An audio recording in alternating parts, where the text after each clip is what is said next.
The Ashes urn may already be back in Australia's hands, but the series is still throwing up massive talking points because England have finally won a test in Australia in this Ashes.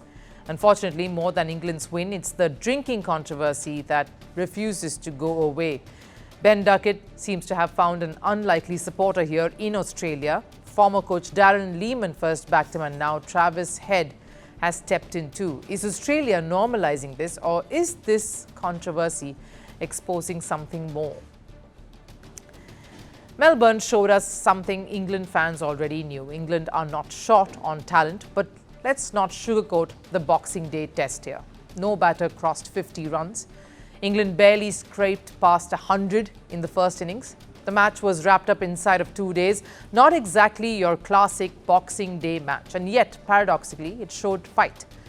So what really changed? Before Melbourne, England were under intense scrutiny, and it all stemmed from this image.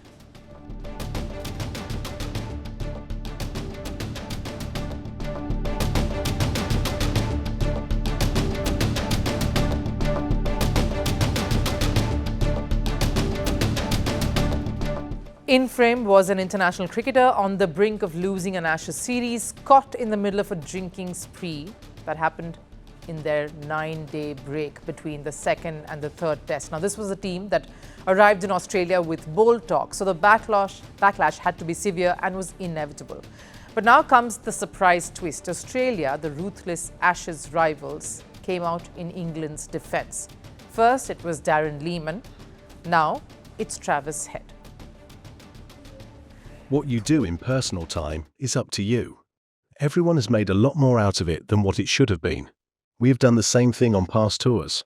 I don't have an issue with it.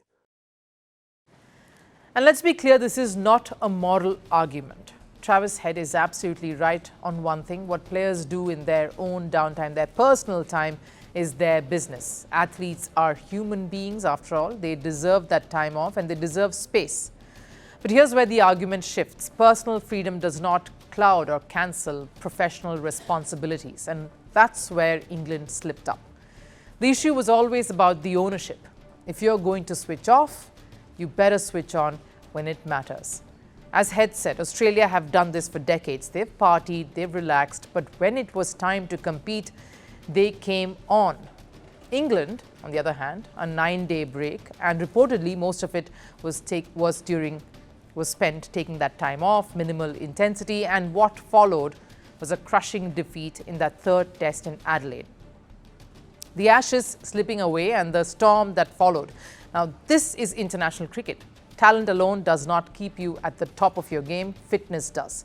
Discipline and consistency do. And history proves it. Think back to Prithvi Shaw during the under-19 days. Immense talent, unreal timing, but inconsistent discipline. Now compare that with India's Shubman Gill. Same under-19 setup, very same early promise. One, of course, drifted. The other leads India across formats today. Elite sport doesn't reward recklessness. It rewards sacrifice and diligence. There are countless stories of athletes punching above their weight, stories of hardship, stories of obsession. One coming from the MCG test itself, the Boxing Day hero Josh Tongue, who wanted to retire due to injuries. He was on the brink of it. But his patience paid off as he took 5 wickets against Australia in Australia during a match that saved England some grace. I'm 100% glad I stuck with the sport.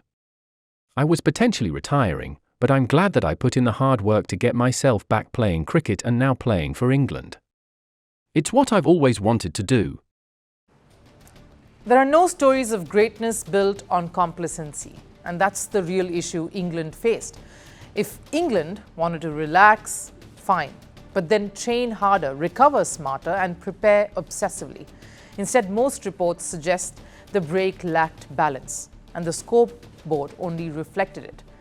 But here's the turnaround. After that backlash, after all of that critique, after the introspection, I believe, England finally showed some discipline at the MCG. They fought, they came to the party, they competed, and they won. Which brings us to the crux of this debate. This was never about a beer. It was about standards. Not about morality, but accountability. England found the cost of slipping standards. And Melbourne showed the reward of what can happen when you fight hard. Sure, Australia were caught napping and trust the hosts never to give any opposition a second chance to come right back at them. So if England want this resurgence to mean something, they know exactly what it takes, and they can expect from Australia in the last test a little more intensity. Want the facts? The latest developments? News that gets straight to the point. Well, we've got all three just for you. This is Firstpost Live, a brand new show, your window into what really matters. Don't miss it.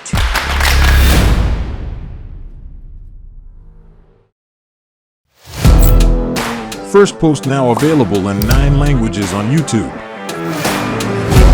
English, Stands at $36 trillion. French, Le FMI, comme German, Geschäftsführenden Direktor, Hindi, $30 trillion ka karjo. Indonesian, Pemerintah tanpa pemeriksaan. Italian, Sekali radikali. Japanese, $4 trilhão. Portuguese, Por causa do próprio balanço patrimonial. Spanish. Beautiful bill.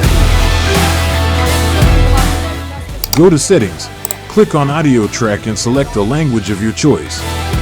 Be the first to know what's happening around you in your first language.